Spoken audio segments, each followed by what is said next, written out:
আমার চ্যানেলটি Facebook page থেকে যারা দেখছেন তারা লাইক কমেন্ট শেয়ার করে আমার পেজটি ফলো করে দিবেন। এখানে প্রায় 1 কাপের মতো হালিম মিক্সের নিয়ে নিলাম আমি। এই হালিম মিক্সটা আমার বাসায় তৈরি করা। এখানে আমি 5 ধরনের ডাল নিয়েছি, গম নিয়েছি এবং আতপ চাল নিয়েছি, আর একাত্রে আমি গুঁড়া করে নিয়েছি। আর এখন এখানে ফুটন্ত গরম পানি দিয়ে আমি এটা আধা ঘন্টা ভিজিয়ে রাখবো এই মিশ্রণটা। আধা ঘন্টা পর ফিরে আসছি। এখানে আমি একটা প্রেসার কুকার নিয়ে নিয়েছি, আর পেঁয়াজ রসুন আদা আমি একসাথে ব্লেন্ড করে রেখেছি। আমি এখানে হাফ কাপের মতো দিয়ে দিলাম।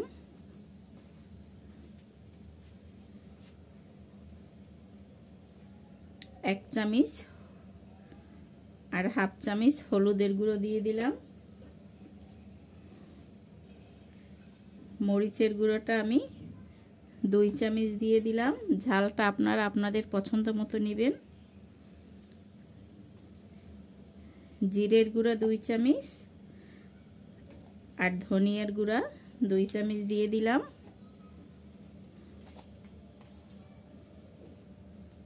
লবণটা দিলাম স্বাদ মতো। এখানে 2টো তেজপাতা আমি ছিঁড়ে দিলাম, আর 4টার মতো এলাচ, দারুচিনি, 7-8টা গোলমরিচ, 7-8টা লং আমি এখানে দিয়ে দিলাম। আর দিচ্ছি পরিমাণ মতো তেল। তেলটা এখানে আমি কম ব্যবহার করব, কারণ নলা থেকে অনেকটা তেল বের হয়।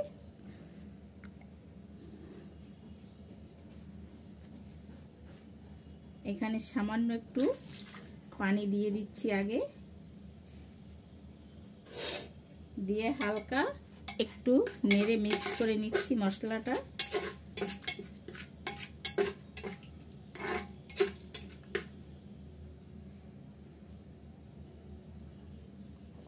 এখন এখানে যে নলাগুলো রেখেছিলাম আমি নলাগুলো এখানে এর ভিতর দিয়ে দিচ্ছি।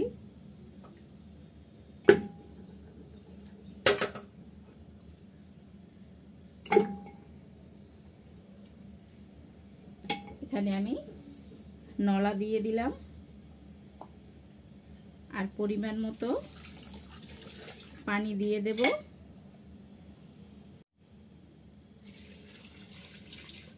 ব্যাস, এর চেয়ে আর পানির বেশি প্রয়োজন হবে না। এটা আমি হালকা একটু নেড়ে চেড়ে মিক্স করে নিচ্ছি। আর এখন এটা চুলাতে আমি বসিয়ে দেব।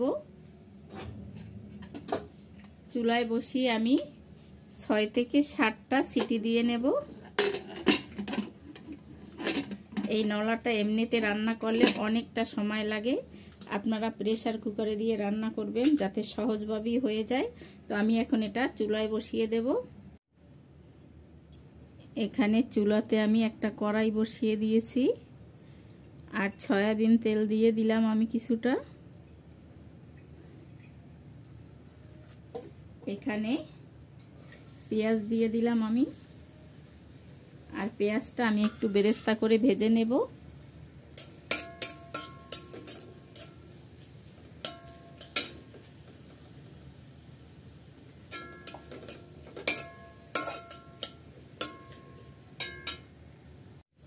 এখানে দেখেন পেঁয়াজ বেরেস্তাটা কিন্তু আমার হয়ে গেছে। আমি কিছুটা পেঁয়াজ বেরেস্তা উঠিয়ে রাখবো পরে ব্যবহারের জন্য।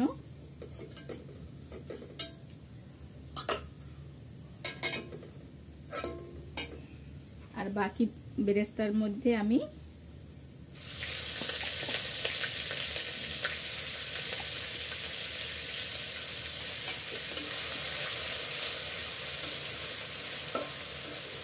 এখানে পেঁয়াজ রসুন আদা পেস্ট করা আছে, একাত্রে আমি দিয়ে দিলাম।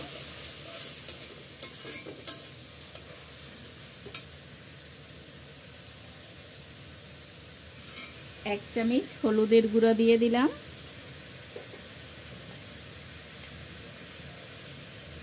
1 চামচ মরিচের গুঁড়ো দিয়ে দিলাম, 1 চামচ জিরের গুঁড়া, ধনিয়ার গুঁড়া 1 চামচ,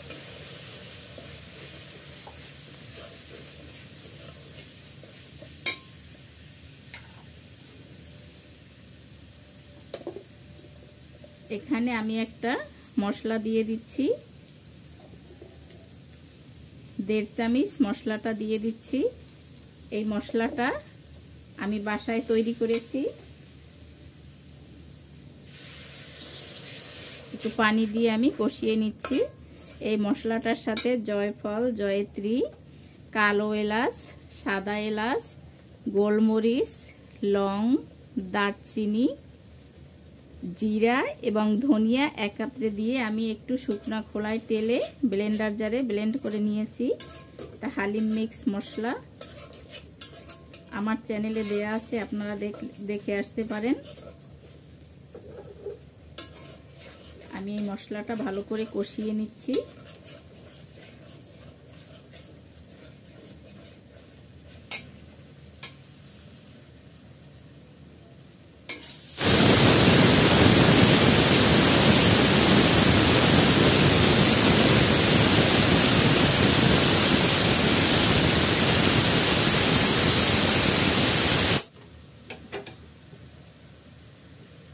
এখানে লবণ দিয়ে দিচ্ছি আমি কিছুটা,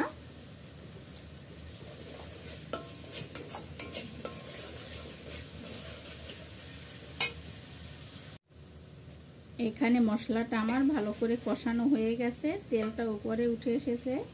এখন আমি এখানে যে হালিমের মিশ্রণটা ভিজিয়ে রেখেছিলাম অনেকটা ফুলে গেছে, আমি এখানে দিয়ে একটু হালকা কষিয়ে নিচ্ছি।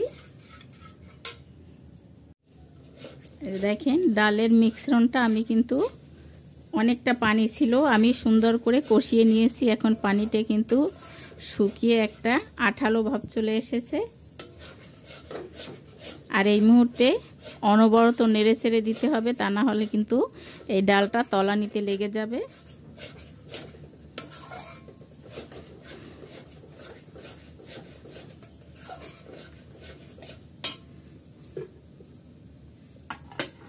এখানে কিন্তু কষানো হয়ে গেছে। আমি এখানে এখন গরম পানি ঢেলে দিচ্ছি। এখানে চেষ্টা করবেন গরম পানিটা দেওয়ার জন্য। আর এখানে পানির পরিমাণটা একটু বেশি দিলাম, কারণ এই ডালটা চুলায় রেখে যতটা জাল করবেন খেতে কিন্তু অতটাই ভালো লাগবে। আর অবশ্যই নেড়ে চেড়ে দিবেন, তা না হলে কিন্তু তলানিতে লেগে যাবে। তো এখন এটা আমি চুলাটা মিডিয়াম আঁচে রেখে ভালো করে সেদ্ধ করে নিচ্ছি ডালটা। আর ততক্ষণে এই পানিটা অনেকটা টেনে যাবে। এই পর্যায়ে আমি এখানে 4টি কাঁচামরিচ দিয়ে দিচ্ছি আর ঢাকনা দিয়ে ঢেকে দিচ্ছি। আর বারবার ঢাকনাটা খুলে আমি অনবরত নেড়ে চেড়ে দেব। এখানে দেখেন নলাটা কিন্তু একেবারে সেদ্ধ হয়ে গেছে।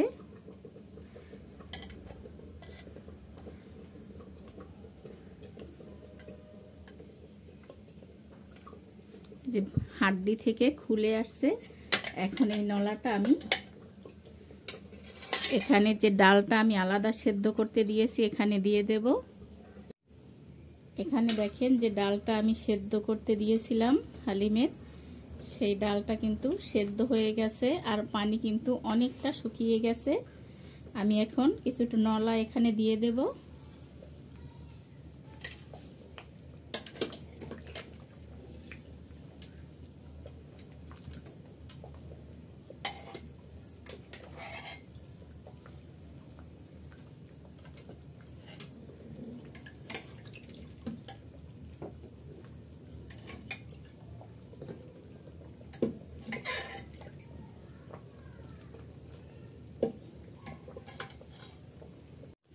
এখানে নলা এখানে দিয়ে দিয়েছি আমি ডালের সাথে।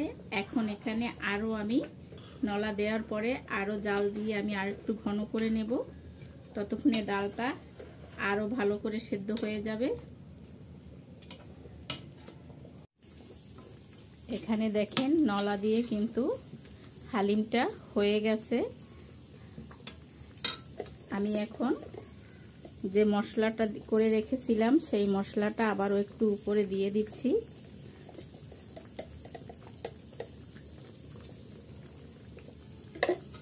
দিয়ে ভালো করে মিক্স করে দিচ্ছি।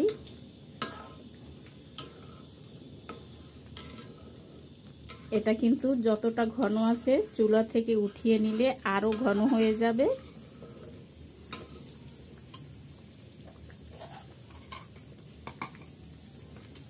এখন এখানে কিছুটা পেঁয়াজ বেরেস্তা দিয়ে দিচ্ছি। আমি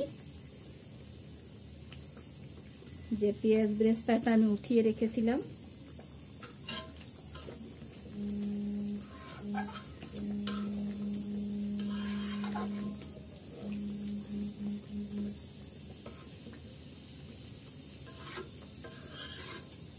এখন চুলাটা অফ করে আমি চুলা থেকে উঠিয়ে নিচ্ছি। এই যে দেখেন হয়ে গেল আমার পারফেক্ট নলা দিয়ে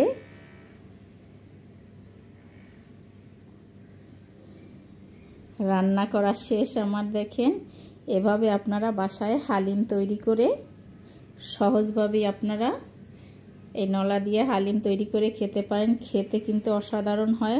বাসায় এইভাবে রান্না করে দেখবেন, ভালো হলে আমাকে কমেন্টে জানাবেন। আর আমার চ্যানেলটি এখনও যারা সাবস্ক্রাইব করেন নাই তাদের কাছে অনুরোধ রইল চ্যানেলটি সাবস্ক্রাইব করে লাইক কমেন্ট শেয়ার করে পাশের বেল আইকনটি ক্লিক করে দিবেন। ফেসবুক পেজ থেকে যারা দেখছেন তারা লাইক কমেন্ট শেয়ার করে আমার পেজটি ফলো করে দিবেন। আসসালামু আলাইকুম ভিউয়ার্স, আজকের আমি আসলাম সহজভাবে নলা দিয়ে হালিম রেসিপি। গরুর নলা দিয়ে, আমরা তো এমনিতেই গরুর নলা রান্না করে খাই, তো এমনি হালিম যদি রান্না করেন এইভাবে নলা দিয়ে খেতে কিন্তু অসাধারণ লাগে। বাসায় রান্না করে খেয়ে দেখবেন, সবাই পছন্দ করবে। আর যদি একটুও ভালো লাগে আমাকে কমেন্টে জানাবেন এবং আমার চ্যানেলটি লাইক কমেন্ট শেয়ার করে পাশের বেল আইকনটি ক্লিক করে দিবেন। আমি এখানে একটু মশলাটা দিয়ে দিয়েছি আর সামান্য পেঁয়াজ বেরেস্তা দিয়ে দিচ্ছি। আর আমার চ্যানেলটি ফেসবুক পেজ থেকে যারা দেখছেন তারা লাইক কমেন্ট শেয়ার করে